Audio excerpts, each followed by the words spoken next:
With that down, let's move on to our second main topic today. And our second main topic today gets submitted to us by Victor G, who writes, "Hey, John, did you see Crisis? Oh my God, Ezra Miller as Flash? I thought WB said they were always going to keep their TV and movie universes separate. Whatever, I just love seeing him on there and talking to the TV Barry. Was this enough to redeem Crisis for you? I thought it was the best thing I've ever seen on TV." All right, thanks a lot for sharing that, man. And yeah, for those of you who might have missed it, last night on the return of Crisis on Infinite Earths, of course, we had a scene there where the DC version of Flash, Ezra Miller's Flash, showed up and was talking to the TV version of Flash. Grant Gustin immediately got on his public Twitter last night as soon as the show aired and released these pictures, basically saying it was really tough keeping this. I don't know how we kept this all a secret from today. And apparently the rest of the cast didn't even know what was happening. Apparently, the rest of the cast didn't even know what was happening. Really? And they kept it a secret. Like Brandon Routh was saying, I had no idea that scene was there. They said they had no idea that this guy was there, which is kind of interesting. But Grant Gustin, of course, broke the silence on this, put it up on his Twitter, or his Instagram, I should say, last night. And, of course, the show aired and all that kind of stuff.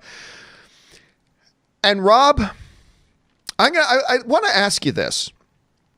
What did you think about seeing this Flash, the two Flashes crossover? Did you feel like it was a good moment, a great moment? Do you feel like this kind of redeemed the Crisis on Infinite Earths crossover at this point? Like, how were you feeling about it? Well, off the top, I loved it. I mean, I just loved that they were able to do that. I love the fact that the actors agreed to do it. Both Grant Gustin and our boy from Justice League, who I love, the fact that they allowed them to do that, I thought was wonderful. First, I also love the fact that the Justice League Flash was not called the Flash. When he heard the name, he's like, "Wow, that's a great name. Like he was, I should use that." And then, of course, you see that the Justice League universe was apparently wiped out of existence. So in a way, they said the entire DCEU is no longer what we thought it was. It's gone. That Earth is done. So narratively speaking, they did a lot in that little scene, and I found it wildly entertaining. I will tell you what, I was shocked. There's a couple of big things here for me. Number one, I was really shocked to see them do this. Because, like they said in the email, Warner Brother had been pretty stringent in saying we're not crossing over our two things. Now, right. You can make an argument that having something little like that wasn't really a crossover. And to a degree, if you make that argument, I can see where you're coming from, because it's something that you did in the show that the movies do not need to acknowledge in any way whatsoever at any time. So was it really a crossover? Whatever. For my intents, I'm calling it a crossover, and something that they said they would never do. So I do find that really interesting. I thought it was stupid. I'm sorry. Come on, I'm man. sorry. It was dumb. It was dumb and it was meaningless. And I'll tell you why it frustrates me. Because everything about this is the thing that has bothered me about this. Because you guys know, I've been a big fan of the Arrowverse crossovers every year, and I look forward to them every year. This year has been terrible. I'm not going to hold it back anymore. It's been terrible. It's been absolutely terrible. One of the things I was worried about going into it was that, you hear they're going to have Tom Welling. But remember, it goes back to that whole Michael Rosenbaum thing. Michael Rosenbaum, who played Lex Luthor on Smallville. A number of months ago, we talked about on this show how he revealed that they asked him to come and be in the show, but they had no idea what his character was going to do.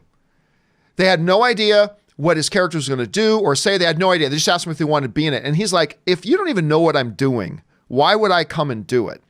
And I remember, Rob, at the time, I said, this makes me worried that they don't really give a crap about what their story is. They're just trying to throw in as just making one big fan service event, nothing but fan service. And what has happened since then? I'll tell you what's happened since then. We had Lucifer make an appearance, in an appearance that was completely meaningless. because they just went to him for a quick conversation. He sends them to purgatory, and it turns out their trip to purgatory had no relevance to the narrative whatsoever. So that was dumb. Then we hear that Tom Welling from Smallville is going to be in it. Yay! Tom Welling's in it for 2 minutes, does nothing, says nothing, and his appearance in it ultimately had no bearing on the story whatsoever. And then they do this Ezra Miller thing, which in the absence of the Lucifer thing and in the absence of the Tom Welling thing, I would go, wow, pretty cool. But it is yet another instance in this terrible crossover event of just them, no, there was no purpose for this. And there really was. At the end of the day, there was no purpose for that scene. If I had watched that entire episode, like if you had showed me, Rob, that entire episode, but you had first edited out that scene with the two Flashes meeting, it doesn't affect the episode at all. It doesn't affect a thing. So it was yet another thing of, we've got no reason to do this. Let's just do it. And they put it in. And on the coattails of the whole Lucifer thing, and on the coattails of the Tom Welling thing, and on the coattails of the Burt Ward thing, and on the coattails of the old Birds of Prey cast member, that was just things that was just there and actually didn't do anything. It was just empty fan service. It left me feeling frustrated. And I remember when he popped up on screen, I felt kind of excited. It's like, oh, please be something relevant. Please have Ezra now give Barry a piece of information that's going to turn the tide of the narrative flow of this episode. Have him be important. Have this scene mean something. And it didn't mean anything. It meant nothing. And it's just kind of re-emphasized my frustration. My first time ever with the Arrowverse crossovers, Rob, that I feel this frustration with this whole thing. But I will say this. A key thing here that I think a lot of people might be overlooking is this. What does Ezra Miller's appearance as the Flash say about this supposed Flash standalone movie that they have been saying they're making for the last 23 years? What does it say about that? Because you know the position I'm in, Rob. My position is, okay, yeah, they're saying they're going to do it, and maybe they will, but I ain't going to believe it till I see it, because they've been talk for years. It was supposed to come out in 2018. You know? It wasn't supposed to start shooting in 2000. It was supposed to come out. And it's just been talk. And I've been in a position of, I'll believe it when I see it. I got to say, Rob, that Ezra Miller as Flash in the DCEU Flash costume showing up on this show, I gotta say, as somebody who's been amongst the most skeptical, I mean, I've always said it could happen, it might still happen, but I don't believe it, and I'm not going to believe it until I see something. I gotta say, this is something. And Yep. I have to admit that his appearance has moved the needle a little bit for me to going, okay, I still won't be surprised if this movie never happens. I won't be surprised if this movie never happens.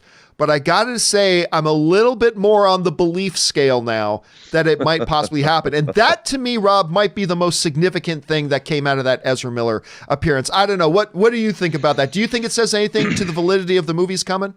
Well, first of all, I do. I mean, I think that obviously he was willing to do that. And I think if he was in a position where he was disappointed the movie was never going to be made, he probably wouldn't have done that, because there's no reason for him. I'm sure he didn't make a whole lot of money doing it. But what I think, you know, to the larger point that you were talking about, I think you're right about this. This crossover to me was pretty much a missed opportunity, because all of the characters that you mentioned, they didn't have any narrative relevance. Like, I was hoping that as far as the CW universe goes, if Lucifer shows up, I wanted to know if Hell was affected by the Crisis on Infinite Earths. If the universes are being destroyed, how does Hell relate? Is there one Hell for the multiverse? And I know this is just me wondering, but you could have done moments where you could have seen Lucifer trying to protect the universe, or doing something. He knew exactly what was going on, and he was doing something that mattered. Same with Tom Welling. These characters should have had some connection to the larger narrative. And even in one scene, like, one of the things I liked about this Flash scene was it told you a lot about Ezra Miller's Flash. He doesn't call himself the Flash. He'd never thought of it. There were cosplayers in the universe that he's from that like to dress up as him because he says, hey, is that cosplay?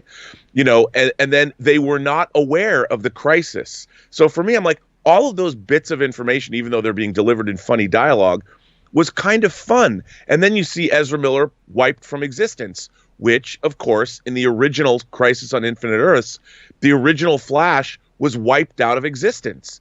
And I thought that was, even though it was a small scene, I really liked all the information that was being imparted in it. And I felt that of all the cameos, at least it was fun, but there was some meat on the bones there. And I think that absolutely he agreed to do this because the Flash project is in fact alive. And that's what I thought was the most telling. I think like you too. Don't you feel that way? I mean, that's the biggest takeaway for me was that it gives me, it has moved my belief needle a little bit more to believing that, hey, I guess this thing maybe actually does have a chance to actually happen. But Rob, wouldn't it have been better? Because like everybody else, I got super excited when I first saw him appear. Wouldn't it have been better if they had him come in, do a couple of his quirky lines? By the way, let me reemphasize how much I love Ezra Miller's take on the Flash. I love his Flash. I really like Ezra Miller's Flash. But wasn't this a big missed opportunity for him to come in, and even whether it's through a indirect way or not, to have him impart onto Barry something or some piece of information or some bit of wisdom that then helps Barry take the narrative of influence the direction the story of that episode then went. Instead, it was, as I said, if you had given me a digital file this episode, but you edited that scene out first, it wouldn't have made any difference to the episode whatsoever. And I just feel like they could have done something to make the scene have relevance. And without relevance, it's hard for me to get terribly excited about this image. It's tough for me to get excited about these two together if there wasn't a purpose. If there wasn't a purpose. And I don't know, call me weird. I just like there being purpose to the things we're seeing on screen rather than just empty fan service. So I don't know. I know a lot of people are excited about it, and I don't want to yuck on anybody's yum, but I found it frustrating a little bit, but I know a lot of you guys loved it, just like I loved it at first. Like when he first popped up, I was excited, but then I realized, he's not going to serve any purpose here, is he? No, he was just there so he could be there, and now he's gone. But I don't know, maybe you guys loved it. Do me a favor, guys. Maybe I'm missing something here in all this, something that would make me realize there was purpose. I would love to know, how did you feel about the appearance? Jump down into the comment section below and let us know your thoughts. All right.